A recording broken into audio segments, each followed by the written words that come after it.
Assalamualaikum warahmatullahi wabarakatuh. Alhamdulillahirrabbilalamin. Hadana lihada wa ma kunna linahtadiya laula an hadanallah. Asyhadu an la ilaha illallah wahdahu la syarikalah wa asyhadu anna Muhammadan abduhu wa rasuluh la nabiyya ba'da.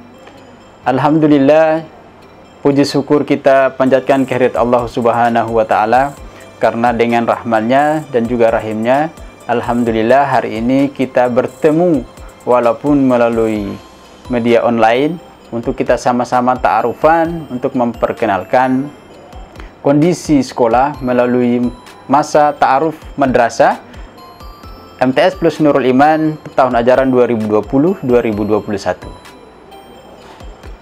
Peserta didik masa ta'aruf siswa madrasah. Peserta matsama yang berbahagia, Ustadz ingin sampaikan selamat bergabung, selamat datang di MTS Plus Nurul Iman. Semoga informasi ini bermanfaat untuk kalian semuanya dalam masa perkenalan peserta didik baru di MTS Plus Nurul Iman tahun pelajaran 2020-2021. Yang pertama, saya ingin paparkan visi dan misi MTS Nurul Iman. Yang pertama, visi melahirkan generasi yang berakhlakul karimah, unggul dalam bahasa, ilmu pengetahuan, dan teknologi. Misinya, yang pertama, meningkatkan kualitas pembelajaran ulumul Quran, menyelenggarakan program pembinaan pribadi Qurani secara intensif. Yang ketiga, meningkatkan pembinaan dan pembiasaan berbahasa Arab dan bahasa Inggris. Yang keempat, melaksanakan pembelajaran secara efektif dan menyenangkan. 5. Menumbuhkan lingkungan pendidikan yang aman, nyaman, dan islami. Selanjutnya, pengertiannya. Pengertian sarana dan prasarana. Sarana adalah barang atau benda bergerak yang dapat dipakai sebagai alat dalam melaksanakan tugas fungsi unit kerja. Contohnya, bangku, meja, komputer, pulpen, kertas, tinta, printer, proyektor, dan lain-lain sebagainya.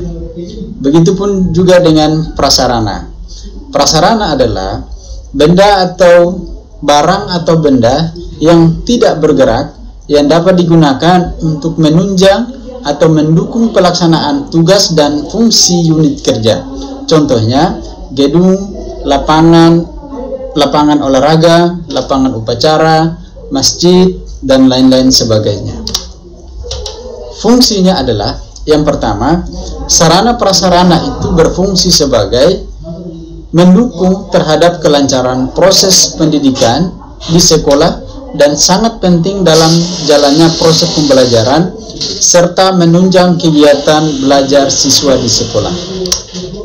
Manfaatnya untuk sarana dan prasarana adalah untuk memperlancar pelaksanaan suatu usaha, dapat berupa benda. Misalnya, dalam kegiatan belajar guru, pastinya memerlukan sarana dan prasarana belajar yang disediakan oleh sekolah, yang dapat menunjang kinerjanya, sehingga pembelajaran dapat berjalan menarik. Seperti contoh, komputer, proyektor, internet, peralatan audio atau video, dan lain-lain. Dengan dukungan sarana dan prasarana pembelajaran yang memadai, maka akan tercipta kualitas pembelajaran yang meningkat, sehingga akan mempengaruhi mutu pembelajaran maupun mutu siswa. Kriteria sarana dan prasarana. Di dalam MTS Nurul Iman ada beberapa sarana dan prasarana yang perlu diketahui. Yang pertama adalah gedung sekolah. MTS plus Nurul Iman memiliki gedung ada 2. Satu gedung yang di sebelah kiri masjid, sebelah kanannya masjid, itu adalah kantor. Terus kemudian ada kelas 9. Kemudian gedung yang kedua yaitu di belakang masjid, itu kelas 8 dan kelas 7. Ruang belajar MTS Nurul Iman memiliki ruang belajar ada 9. Ada 7A, B, C, dan kelas 8, 8A, B, dan C, kelas 9A, B, dan C. Laboratorium MTS Nurul Iman memiliki laboratorium. Kemudian perpustakaan ada 2. Satu ada perpustakaan buku biasa, terus kemudian ada perpustakaan digital. Digital ini maksudnya menggunakan komputer. Semua informasi ataupun buku-buku yang sudah disediakan di komputer, tinggal siswa mendownload atau mengetik materi yang dibutuhkan, pasti akan keluar. Kemudian berikut tempat ibadah. Tempat ibadah ini digunakan untuk kegiatan-kegiatan ibadah seperti mengaji, kemudian sholat, terus kemudian kegiatan-kegiatan lain yang dilakukan sesuai dengan jadwal yang sudah ditentukan. Tempat olahraga, kemudian toilet, ruang TU, ruang guru, ruang tamu, ada kantin, ada ruang komputer, ada lopo, ada pengecekan suhu, cuci tangan, dan ada gudangnya.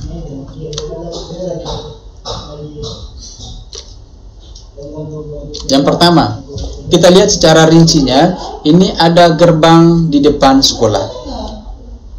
Ketika kita masuk pertama, maka harus melalui gerbang yang di depan. Oke. Kemudian ada pelopo. Pelopo ini itu adalah tempat untuk istirahat, tapi biasa digunakan juga untuk proses pembelajaran, karena ada pelajaran-pelajaran tertentu yang mewajibkan siswa untuk belajarnya di luar, yaitu biasa pelajaran-pelajaran yang praktikum. Nah, itu biasa digunakan pelopo. Kemudian yang berikut adalah rumah ibadah. Nah, rumah ibadah di sini ada MTS, ada Masjid Nurul Iman. Ini Masjid Nurul Iman digunakan untuk sholat. Terus kemudian seperti yang tadi sudah dijelaskan, ada kegiatan-kegiatan keagamaan yang sesuai dengan bulan-bulan Islam, ataupun mengaji yang sudah dijadwalkan oleh sekolah. Terus kemudian ada sholat duha bersama di pagi hari, dan sholat duhur, sholat asar. Kemudian yang berikut ada tempat wudhu. Tempat wudhu ini ada dibagi 2. Satu untuk laki-laki, yaitu di bagian kanan masjid, yang jumlahnya itu sekitar 20-an tempat wudhu. Nah, itu bisa dimanfaatkan untuk bagi yang laki-laki. Kemudian yang perempuan itu biasanya di sebelah kiri masjid. Di sampingnya ada tangga ke bawah. Terus kemudian di bawahnya ada tempat wudhu, jumlahnya ada sekitar kurang lebih ada 10. Terus kemudian ada kamar mandi juga di dalam. Itu bagi yang putri. Kemudian depan kantor. Ini adalah kondisi yang ada di depan kantor. Ketika kita masuk pertama, maka akan terlihat ada pemaparan visi misi di depan, di bagian atasnya. Di situ tangga ada 2. Satu tangga sebelah kirinya untuk guru-guru ataupun orang tua yang ingin menyelesaikan administrasinya di kantor bisa menggunakan tangga kiri. Bagi siswa-siswi boleh menggunakan tangga kanan, sehingga untuk memudahkan bagi guru-guru ataupun orang tua yang ingin menyelesaikan tugasnya. Kemudian yang berikut, ini ada ruang kepala sekolah.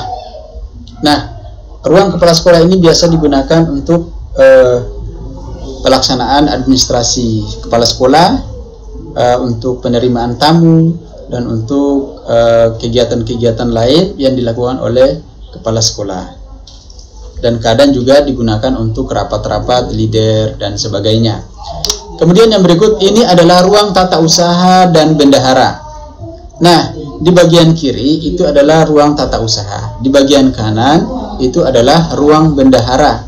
Sehingga bagi siswa ataupun orang tua yang ingin menyelesaikan administrasinya atau untuk kebutuhan administrasi siswa, boleh langsung menemui bendahara dan TU. Kemudian ini adalah ruang wakil kepala madrasah yang masih terbuka, itu ruang kurikulum. Terus kemudian di sebelahnya ada ruang kesiswaan, waka kesiswaan. Kemudian di sebelahnya ada waka sarpras. Nah, di sini masing-masing waka memiliki ruangannya masing-masing, sehingga ada kebutuhan-kebutuhan yang sifatnya harus bertemu dengan masing-masing waka, boleh bertemu secara langsung di ruangannya masing-masing. Kemudian ada ruang guru. Nah, ruang guru ini itu adalah ruangan yang digunakan oleh para guru-guru untuk melakukan atau melaksanakan administrasinya atau melaksanakan kegiatan-kegiatan pertemuan-pertemuan rutin ataupun tempat-tempat duduk guru nanti ada di sini. Bagi siswa yang ingin bertemu atau bagi siswa yang ingin berkonsultasi dengan guru, bisa bertemunya di ruang guru ataupun bisa jadi di tempat yang lain sesuai dengan kesepakatan dengan guru. Tapi itu semuanya berada di lingkungan sekolah. Kemudian yang berikut adalah ruang kelas. Nah, di MTS Nurul Iman, alhamdulillah tahun ini semua ruangan kelas itu sudah ber-AC. Alhamdulillahirabbil alamin. Jumlah ruangan kelas 9 itu ada 9 ruang. Kelas 7 itu memiliki 3 ruang. Kemudian ada kelas 8 memiliki 3 ruang dan kelas 9 juga 3 ruang. Nah, ini adalah kondisi ruangan per masing-masing kelas. Semoga ruangan ini dapat menyenangkan bagi siswa-siswa yang ingin belajar di dalamnya, bagi siswa yang belajar di dalamnya sesuai dengan kelasnya masing-masing, dan itu akan dibagi oleh sekolah. Kemudian yang berikut ini adalah kelas 7. Kelas 7. Ada kelas 7B, ada kelas 7A, ada kelas 7B, ada kelas 7C. Nah, kelas 7 itu ada di gedung 2 dan dia berada di lantai 1 di bagian bawah. Kemudian ada, nah saya ulangi, maaf, masing-masing kelas itu sudah disediakan ada tempat untuk simpan sepatu. Maka wajib bagi semua siswa untuk melepaskan sepatunya dan disimpan rapi di tempat yang sudah disediakan. Kemudian di situ juga ada bak sampahnya. Nah, setiap ruangan itu sudah disediakan bak sampahnya masing-masing, sehingga tidak lagi ada sampah yang berserakan di mana-mana setelah anak-anak semua belanja ataupun jajan. Nah, ini adalah kelas 8.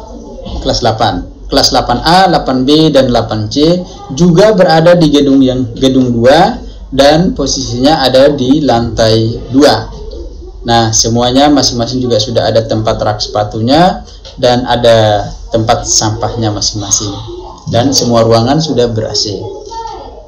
Kemudian yang berikut ada kelas 9. Kelas 9 juga sama, berada di gedung 1 yang bersebelahan dengan kantor dan ruang kepala sekolah dan TU.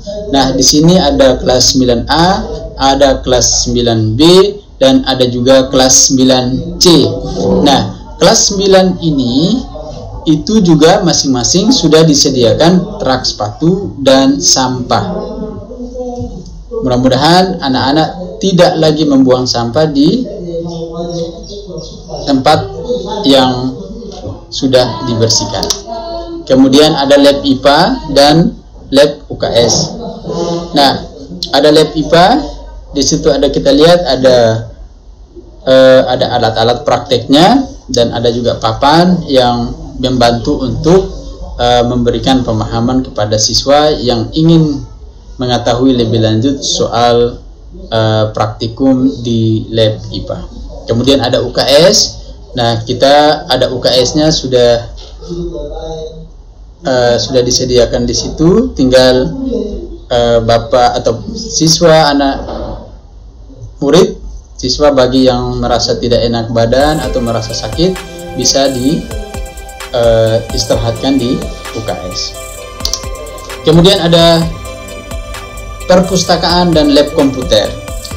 Nah, ada lab komputer. Nah, lab komputer ini yang bisa dimanfaatkan untuk kegiatan-kegiatan lab, bisa digunakan untuk perpustakaan digital dan semuanya bisa diaksesnya di situ.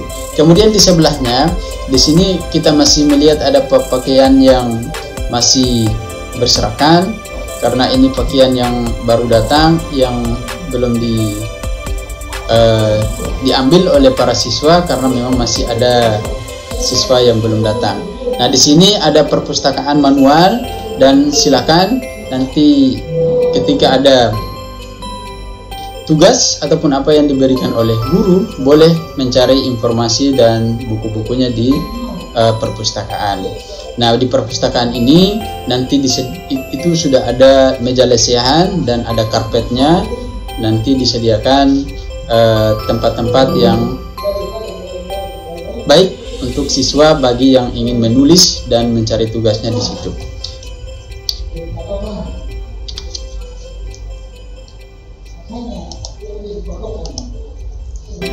Baik, demikian informasi dari Wakasapras.